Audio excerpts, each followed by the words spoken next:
जी। अध्याय हम लोग पाठ कर रहे थे तृणाव्रत का वध। भगवान को मारने के लिए तृणाव्रत आता है। और कल हमने देखा किस प्रकार माता यशोदा उनको बहुत भारी लगने पर कृष्ण को नीचे रख देती हैं। और उसी समय तृणाव्रत आकर के कृष्ण को उड़ा ले जाता है। तृणाव्रत के आने से बहुत धूल मिट्टी हवा इत्यादि उड़ती है, जिससे ब्रजवासी ना खुद को देख पाते हैं ना कृष्ण को देख पाते हैं। और जैसे ही तृणाव्रत कृष्ण को लेकर के बहुत ऊंचाई पर उड़ जाता है, तो यहाँ ब्रजवासी देखते हैं कि कृष्ण वहाँ नहीं है। और जैसे ही देखते हैं कृष्ण नहीं है, वो बहुत दुखी हो जाते हैं।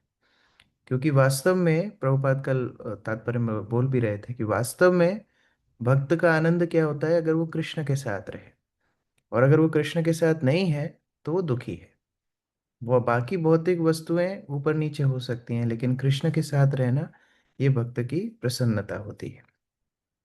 तो उसी संदर्भ में श्लोक संख्या 26 से आगे कि अभी आकाश में क्या हुआ, यहाँ ब्रज में जो हुआ वो तो हमने कल पढ़ लिया। अभी आकाश में क्या चल रहा था वो वर्णन आगे हो रहा है। श्लोक संख्या 26। तृणावर्त शांतरयो वात्यारूपाधरो हरन् कृष्णं न भोगतो गन्तुं नक्षनोदो भूमि भारभृता। नीतू माता जी। हरे कृष्ण प्रभु जी। त- तृणाव्रत असुर वेगवान बवंडर का रूप धारण करके भगवान श्री कृष्ण को आकाश में बहुत ऊंचाई तक ले गया। किंतु जब भगवान श्री कृष्ण असुर से भी भारी हो गए तो असुर का वेग रुक गया, जिससे वह और आगे नहीं जा। का हरे वेग कृष्ण प्रभु। जिससे वह और आगे नहीं जा सका। हम्म। तो इस प्रकार से इतने अभी भगवान पहले तृण के समान हो गए थे, और जब आकाश में लेकर के तृणाव्रत उड़ा तो इतने भारी हो गए, इतने भारी हो गए, क्या वो कृष्ण के भार को उठा नहीं पाया। प्रभुपाद यहाँ पर भगवान की शक्तियों का वर्णन कर रहे हैं। प्रसिद्ध चैतन्य प्रभु। यहाँ पर भगवान श्री कृष्ण तथा तृणावर्त की योग शक्ति में प्रतियोगिता दिखाई गई है। योगाभ्यास द्वारा असुरगण सामान्यतः 8 सिद्धियां प्राप्त करते हैं। यह है अणिमा लघिमा महिमा प्राप्ति काम्य इशित वशिष्ठ तथा कामावशायिता। यद्यपि असुर कुछ पद तक ऐसी शक्तियां प्राप्त कर सकते हैं, किंतु वे भगवान श्री कृष्ण की योग शक्ति से स्पर्धा नहीं कर सकते, क्योंकि भगवान श्री कृष्ण योगेश्वर है, समस्त यौगिक शक्तियों के स्रोत है। यत्र योगेश्वरो हरि, भगवान श्री कृष्ण से कोई होड़ नहीं लगा सकता। निस्संदेह कभी कभी भगवान श्री कृष्ण की योग शक्ति का एक अंश पाकर ये असुर अपनी शक्ति का प्रदर्शन मूर्ख जनता के समक्ष करते हैं और अपने आप को ईश्वर बतलाते हैं। वे यह नहीं जानते कि ईश्वर तो परम योगेश्वर है। यहाँ हम देखते हैं कि तृणावर्त महिमा सिद्धि प्राप्त करके भगवान श्री कृष्ण को उड़ा ले गया, मानो श्री कृष्ण कोई सामान्य बालक हो। किंतु श्री कृष्ण भी महिमा सिद्ध योगी बन गए।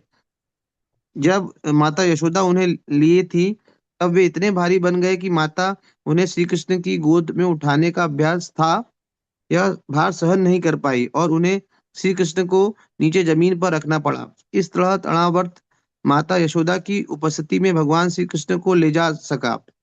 किंतु जब भगवान श्री कृष्ण ने आकाश में ऊंचाई पर महिमा सिद्धि धारण की, तो वह असुर आगे न जा सका और उसे अपनी शक्ति रोकने के लिए बाध्य होना पड़ा और श्री कृष्ण की इच्छा के अनुसार नीचे आना पड़ा। इसीलिए मनुष्य को चाहिए कि वह भगवान श्री कृष्ण की योग शक्ति से स्पर्धा न करे। भक्तों में सारी योग शक्ति स्वतः रहती है, किंतु वे भगवान श्री कृष्ण से स्पर्धा करना नहीं चाहते, बल्कि भगवान श्री कृष्ण को पूर्ण समर्पण कर देते हैं और उनकी योग शक्ति श्री कृष्ण की कृपा से प्रदर्शित होती है। भक्तगण इतनी प्रबल योग शक्ति प्रदर्शित कर सकते हैं जिसकी कोई असुर कल्पना भी नहीं कर सकता, किंतु वे अपनी इंद्रिय तृप्ति के लिए कभी इसका प्रदर्शन करना नहीं चाहते। वे जो भी करते हैं श्री भगवान की सेवा के लिए करते हैं, फलतः वे सदैव असुरों से श्रेष्ठतर पद पर होते हैं। ऐसे अनेक कर्मी योगी तथा ज्ञानी होते हैं जो बनावटी तौर पर भगवान श्री कृष्ण की बराबरी करना चाहते हैं। अतः ऐसे सामान्य मूर्ख लोग जो विद्वानों में श्रीमद् भागवतम सुनने की परवाह नहीं करते, वह किसी धूर्त योगी को श्री भगवान मानने लगते हैं। संप्रति ऐसे अनेक तथाकथित बाबा हैं जो कोई तुच्छ योग शक्ति दिखाकर अपने आप को ईश्वर का अवतार बतलाते हैं। मूर्ख लोग कृष्ण विषयक ज्ञान के अभाव में इन बाबाओं को ईश्वर मान लेते हैं। तो इस प्रकार यहाँ पर अलग अलग सिद्धियों का वर्णन हो रहा है। हम लोग पढ़ते हैं कैसे हाँ कर्मी जन अपने सामर्थ्य से, अपनी शक्तियों से क्या प्राप्त करते हैं? कर्म फल प्राप्त करते हैं। तो भौतिक संसार में कर्मी जन उच्च लोकों तक भी जा सकते हैं, विशेषतः वो स्वर्ग तक जाते हैं। कई यज्ञ करते हैं, कई बड़े बड़े अनुष्ठान करते हैं। तो भौतिक संसार में भी उनको, अगर वो रजोगुणी होंगे तो भूमंडल पर रहेंगे, और अगर सतोगुणी कर्म करने लगेंगे, अगर शास्त्र अनुसार कर्म कांड करने लगेंगे, तो हो सकता है स्वर्ग वगैरह भी उनको जाने का मौका मिले। तो ये कर्मी जनों को फल मिलता है। उसके बाद होते हैं ज्ञानी जन। तो ज्ञानी जन और उच्च लोकों में जाते हैं, जैसे जनलोक, तपलोक, महरलोक, सत्यलोक। ये जो उच्च लोक हैं, यहाँ पर बड़े बड़े योगी साधु हमेशा तपस्या करते हैं, भगवान का ध्यान करते हैं, और धीरे धीरे वो भौतिक संसार से अपने आसक्तियों को कम करते हैं, अंततः वो भौतिक संसार से मुक्त हो जाते हैं। तो ये ज्ञानी जनों का लक्ष्य होता है। लेकिन योगी और भी शक्तिशाली होता है। योगी इतना शक्तिशाली हो जाता है कि योगी के पास 8 सिद्धियां होती हैं। इनको अष्ट सिद्धि बोलते हैं। सामान्यतः जो हनुमान चालीसा पढ़े होंगे, उन्होंने देखा अष्ट सिद्धि नवनिधि के दाता। तो अष्ट सिद्धि क्या है? वो अष्ट सिद्धि योगीजन प्राप्त करते हैं। वो अणिमा, अणिमा अर्थात बहुत छोटे से छोटे वो हो जाते हैं। जैसे आपने देखा होगा, हनुमान जी जब लंका जा रहे थे तो लंका में प्रवेश कर एकदम छोटे बन गए, तो लंकिनी ने तब उनको पकड़ा था, एकदम छोटे। और उससे भी और छोटे, जब सुरसा राक्षसी ने बड़ा मुख दिखाया था तो बड़े होते गए थे, होते गए थे, फिर एकदम से छोटे हो गए थे और उसके मुख में से अंदर होके बाहर आ गए। तो ये अणिमा सिद्धि होती है, एकदम छोटे बन जाते हैं। और कम से कम ये तो ठीक है, फिर भी देखने योग्य है। एकदम अणु के समान हो जाना अणिमा। उसके बाद महिमा। महिमा होती है वो शक्ति जिससे भगवान, जिससे योगी बहुत भारी हो जाता है, जैसे पर्वत के समान। ये महिमा सिद्धि होती है। जैसे जब जगन्नाथपुरी में जगन्नाथ को लेकर के जाते हैं भक्त लोग, तो पांडु विजय में जगन्नाथ अपनी इच्छा से चलते हैं। कभी बहुत भारी हो जाते हैं और कभी एकदम हल्के हो जाते हैं। जब उनको चलना होता है तो एकदम आसानी से चल जाते हैं, और अगर उनको बहुत भारी होना होता है तो बिल्कुल नहीं चलते। तो तब वहाँ के जो पंडे हैं वो उनको बोलते हैं, महिमा महिमा, आप अपने क्या योगिक सिद्धि सिद्धि दिखा रहे हो क्या? मणिमा मणिमा भी बोलते हैं, आप क्या भारी हो गए हो क्या, इस तरह बोलते हैं। फिर लघिमा सिद्धि भी होती है, जहाँ बहुत हल्का कोई व्यक्ति हो जाए। प्राप्ति, प्राप्ति सिद्धि जैसे शिला प्रभुपाद भी बताते हैं। जब वो एक बालक थे तो एक योगी से मिले थे, जो योगी ऐसा हाथ उठा करके कोई भी वस्तु उठा लेता था। तो एक बार उसने कोई अफगानिस्तान का सेब फल उठा करके लेकर के आ गया था, एकदम वहीं बैठा बैठा। तो ये प्राप्ति सिद्धि होती है। तो कई बार आपने टीवी पे देखा भी होगा, कोई साधु एकदम राख निकाल रहा है, कुछ नहीं, खैर वो तो बाद में भांडा फूट गया था कि उनके हाथ में ही वो जमा करके रखते थे।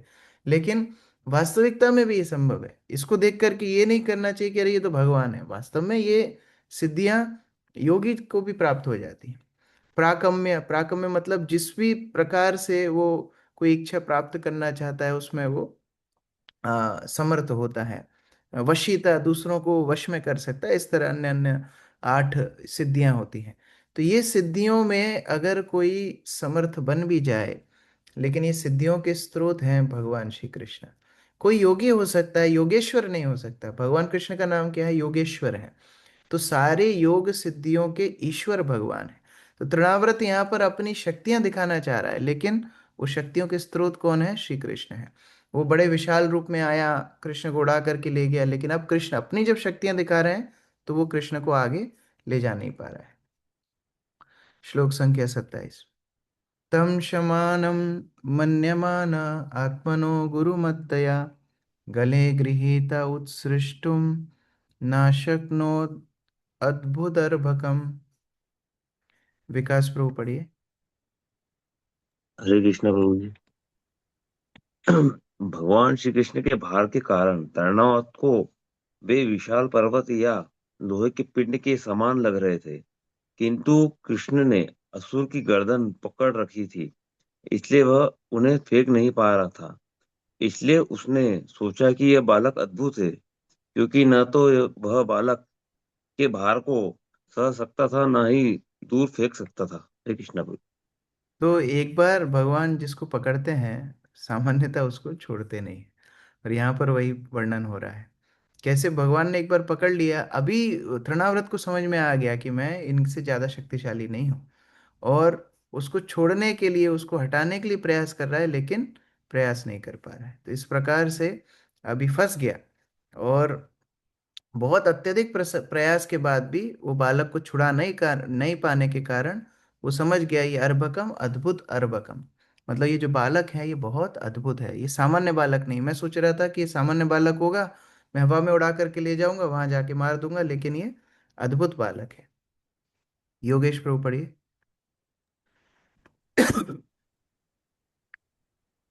तृणाव्रत कृष्ण को आकाश में ले जाकर मारना चाहता था, किंतु प्रभु जी थोड़ा सा राइट, किंतु शरीर पर सवारी करने किंतु कृष्ण शरीर पर सवारी आपका करने स्क्रीन और कुछ आपका स्क्रीन को पकड़ के थोड़ा छोटा करो, पूरा आएगा स्क्रीन।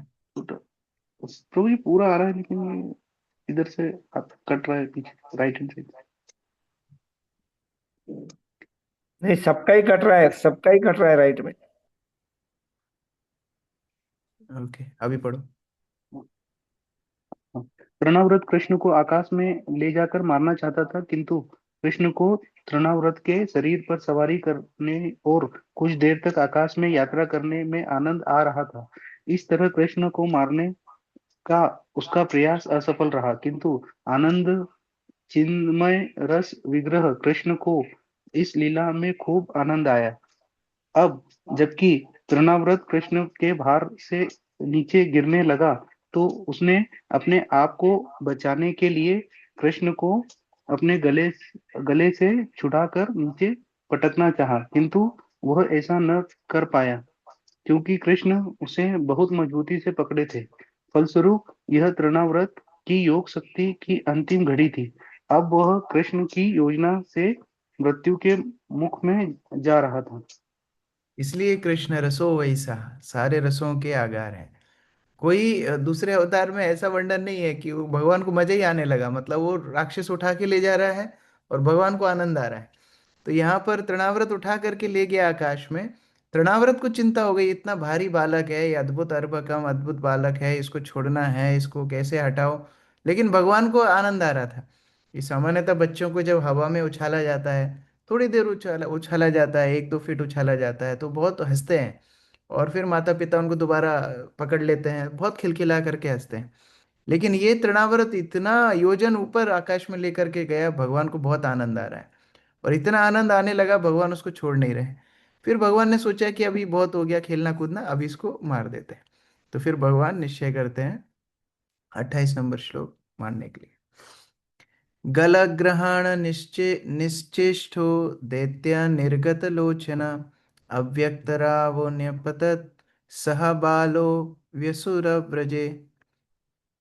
देवेंद्र प्रभु पढ़िए।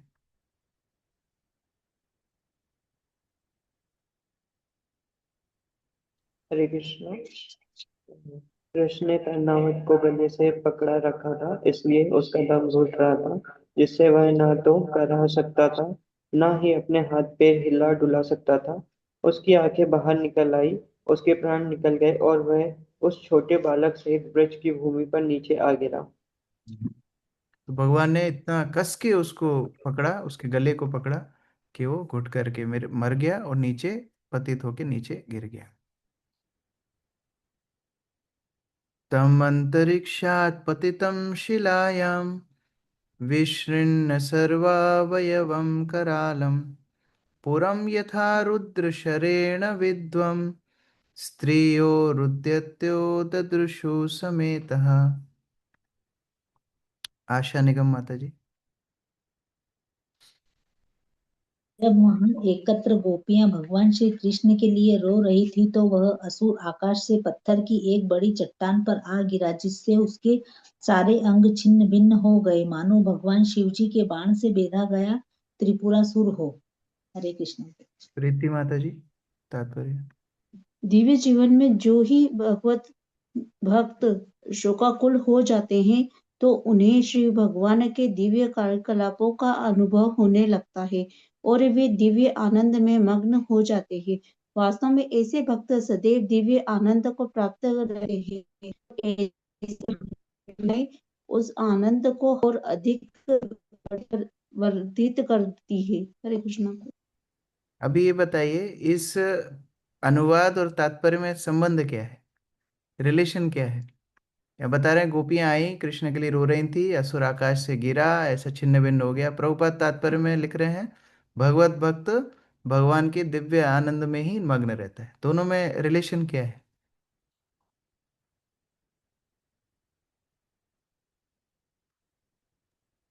गोपियां भगवान के आनंद में लीन रहती थी प्रभु जी। हाँ, तो मतलब इधर इधर से इधर कैसे आए? हरे कृष्णा प्रभु जी। गोपियां गोपियां भगवान की भक्त हैं, तो वो वहां से हमें लेसन मिल रहा है कि अ, भक्त जोन से होते हैं वो इस तरह से दिव्य आनंद का अनुभव करते हैं जिस प्रकार गोपियां अनुभव कर रही हैं। ओके, यहाँ हरे शोकाकुल कृष्ण। की बात क्यों हो रही है? क्यों प्रभु जी शायद भगवान के लिए शोक करने में भी उन्हें आनंद आ रहा है। एक्चुअली प्रभुपाद ये बोल रहे हैं गोपियों का विरह वो भी आनंद है। जैसे ही भक्त भगवान के लिए कातर करता है, जैसे ही भक्त भगवान के लिए बहुत ज्यादा विरह का अनुभव करता है, दुखी हो जाता है, रोने लगता है, उनको प्राप्त करने के लिए पूरा एक तरह से अपने प्राण न्यौछावर कर देता है, भगवान उसके सामने प्रकट हो जाते हैं। तो वास्तव में ये भी आनंद है, और ये भक्ति की पराकाष्ठा है, विरह में भगवान का अनुभव करना। ये सामान्य भाव नहीं है। और इसलिए जब चैतन्य महाप्रभु, जो स्वयं श्री कृष्ण है, लेकिन जो स्वयं राधा रानी का भाव लेकर के आते हैं, हाँ, राधा भाव स्वबलितम नौमी, नौमी कृष्ण चैतन्य। तो चैतन्य महाप्रभु भगवान श्री कृष्ण होते हुए राधा रानी का भाव लेकर के क्यों आते हैं? क्योंकि राधा रानी जो भाव को अनुभव कर रही हैं, विरह के भाव को, वो शोक नहीं है, वास्तव में वो आनंद है। तो यहाँ पर गोपियां भगवान कृष्ण के लिए रो रही हैं, कृष्ण कहाँ गए कहाँ गए।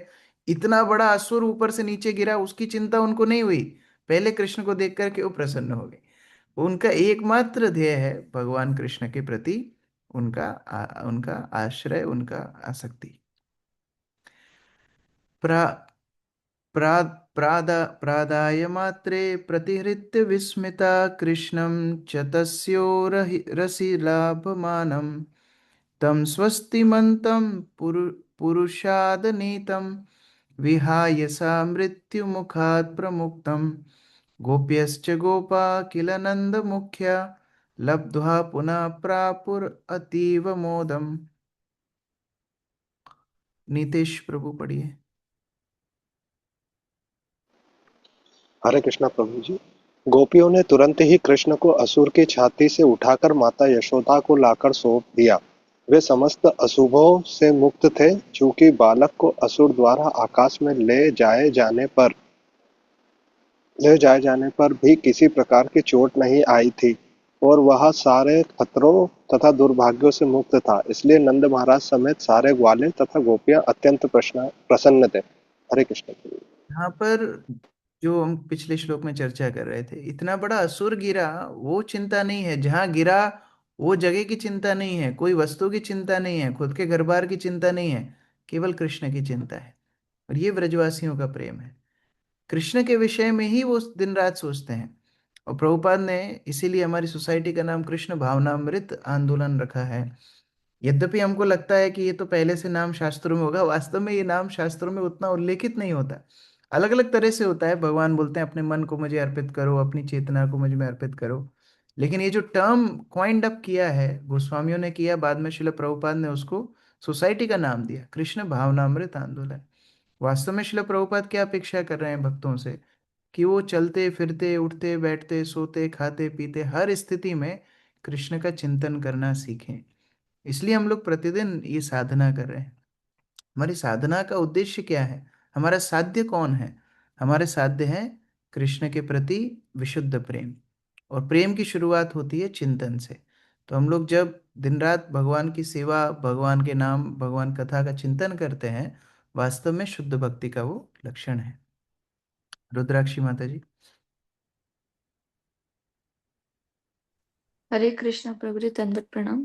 असुर आकाश से पीठ के बल गिरा और कृष्ण उसकी छाती पर बिना चोट खाए और किसी दुर्घटना से ग्रस्त हुए बिना खेल रहे थे। आकाश में असुर द्वारा दूर तक ले जाए जाने पर भी कृष्ण तनिक भी विचलित नहीं थे।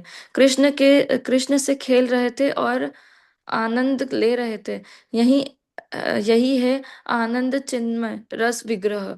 वे हर हालत में सच्चिदानंद विग्रह हैं। उन्हें कोई दुख नहीं सताता। अन्यों से भले ही सोचा हो कि वे संकट में थे, लेकिन असुर की छाती इतनी चौड़ी थी कि वे प्रसन्नता पूर्वक उसी पर खेल रहे थे। यह सबसे अधिक आश्चर्य की बात थी कि यद्यपि असुर आकाश में बहुत ऊंचाई तक उन्हें ले गया था, किंतु वे गिरे नहीं। इस तरह बालक कृष्ण एक एक तरह से मृत्यु के मुंह से बाल बाल बचे थे। उनके सुरक्षित रहने से वृंदावन के सारे निवासी अत्यंत प्रसन्न थे। हरे कृष्णा। कर उनका एकमात्र मंतव्य था कि कैसे कृष्ण सुरक्षित है, और यही हमारे लिए प्रसन्नता का विषय है। तो आगे कुछ श्लोकों में चर्चा करेंगे किस तरह से वास्तव में ये जो अशुद्ध अपवित्र लोग होते हैं अपने आप ही मर जाते हैं, और हमारा बच्चा बड़ा भाग्यशाली था, पुण्यवान था, जो कि भगवान के आशीर्वाद से बच गया। तो ये हम लोग कल पाठ करेंगे। किसी का कोई प्रश्न है? Any question? Yes, Monika Chaudhary माता जी। ओके, हंसराज प्रभु। हरे कृष्णा प्रभु जी, दंडवत प्रणाम। प्रभु जी, हम देखते हैं जब तक हम कृष्ण भावनामृत से नहीं जुड़े थे तो लोग सिद्धियां दिखाते थे। तो प्रभु जी, ये सिद्धियां आज के दौर में भी लोग दिखाते हैं और मूर्ख बन जाते हैं, लोग लाइन में लग जाते हैं, उनको भगवान मानने लग जाते हैं। तो प्रभु, उनकी ये जो धारणा, उनको हम कैसे तोड़ सकते हैं? प्रभुपाद के पास ऐसे कई न्यूज़ आती थी कि वो योगी देखो, वो जादू दिखाता है। ऐसे भक्ति सिद्धांत सरस्वती ठाकुर का भी एक पास टाइम है, जहाँ उनको शिष्यों ने बताया कि एक एक योगी है जो पानी पे चलता है। तो भक्ति सिद्धांत सरस्वती ठाकुर बोलते हैं, जो काम नाविक 2 पैसा लेकर के कर सकता है, इस योगी ने अपना पूरा जीवन व्यर्थ कर दिया वो काम करने के लिए। तो मनुष्य जीवन का लक्ष्य क्या है? क्या योगी की कभी मृत्यु नहीं होगी? जिसको आप भगवान मान रहे हो, क्या उसकी कभी मृत्यु नहीं होगी? क्या वो जन्म मृत्यु जरा व्याधि से मुक्त है? क्या आदि दैविक आदि भौतिक आदि आत्मिक क्लेशों से वो मुक्त है? ये हमको प्रश्न करना चाहिए। क्या वास्तविकता में जीवन का लक्ष्य केवल योग सिद्धियां चमत्कार दिखाना और देखना है? ये प्रश्न पूछना चाहिए। आत्मा का स्वभाव है आध्यात्मिक जगत में रहना, और अगर कोई व्यक्ति वो समर्थ नहीं है कि हमें आध्यात्मिक जगत तक ले जा पाए, तो फिर उसके पास जाना, उसके पास बैठना समय का अपव्यय है। तो इस तरह से भक्त लोगों को प्रचार करने का प्रयास करना चाहिए, और ये भी दिखाना चाहिए कि शास्त्रों में, अभी प्रभुपाद तात्पर्य में कितनी अच्छी बात बोल रहे थे, भक्तों के पास ये योगिक सिद्धियां स्वतः होती हैं, लेकिन उसका वो प्रयोग नहीं करते। क्योंकि उसको प्रयोग करके फायदा क्या है? हाँ, भगवान की सेवा के लिए होगा, करेंगे, लेकिन अगर उस योगिक सिद्धि से स्वयं की ख्याति बढ़ाना हो या मान सम्मान बटोरना हो, ये भक्तों का उद्देश्य नहीं होता। तो इसीलिए भक्त सर्वसमर्थ है, देवताओं से भी ज्यादा समर्थ भक्त होते हैं। क्यों? क्योंकि देवता भौतिक संसार में जीव की मदद कर सकते हैं, आध्यात्मिक जगत में नहीं। लेकिन भक्त जीव को भौतिक संसार से मुक्त करा के आध्यात्मिक संसार तक ले जाने में सक्षम है। थैंक यू प्रभु जी। हरे कृष्णा, दंडवत प्रणाम। रेवती जीवन प्रभु। प्रभु जी, हरे कृष्णा, धन्यवाद प्रणाम प्रभु। प्रभु जी, गोपियों को विरह में भी कैसे आनंद आया? हाँ, ये ये भक्ति का सर्वश्रेष्ठ अनुभव है। भौतिक संसार में जो कुछ है वो आध्यात्मिक संसार का प्रतिबिंब है, उल्टा है।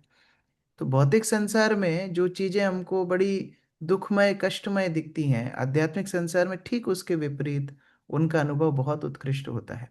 जैसे भौतिक संसार में खाना पीना नाचना गाना, ये चीजों में कितना आनंद आता है, लोग सोचते हैं यही सर्वश्रेष्ठ आनंद है। लेकिन आध्यात्मिक संसार में ठीक उल्टा हो जाता है। इन चीजों में बिल्कुल उनका मन नहीं लगता, वो तो खाते पीते हैं जस्ट एक रूटीन करने के लिए, उनको आवश्यकता भी नहीं खाने पीने की, लेकिन खाते पीते हैं रूटीन करने के लिए, लेकिन उनका आनंद है भगवान की सेवा में। अब भौतिक संसार में जब दो व्यक्ति साथ में रहते हैं, एक साथ बातचीत करते हैं, आदान प्रदान करते हैं, तो आनंद मिलता है। आध्यात्मिक जगत में ठीक उल्टा है। जब उनका विरह होता है तो और आनंद होता है। अब वो विरह में कैसे आनंद होता है? गोपियों का अनुभव था कि पहले तो एक कृष्ण थे, लेकिन जब विरह होता है तो अभी हर जगह कृष्ण दिखते हैं, अभी हर वस्तु से कृष्ण का स्मरण होता है। तो ये बहुत उत्तम कोटि का भाव है। जब हम लोग चैतन्य चरितामृत पढ़ेंगे उसमें विस्तार से इसके बारे में वर्णन है। ठीक है, हरे कृष्ण। तो यहाँ मैं जुहू में हूँ, यहाँ दर्शन आरती 7:15 पे है, तो मैं अभी जा रहा हूँ, बाकी प्रश्न कर लेंगे। श्री प्रभुपाद की जय, समेत भक्त वृंद की जय।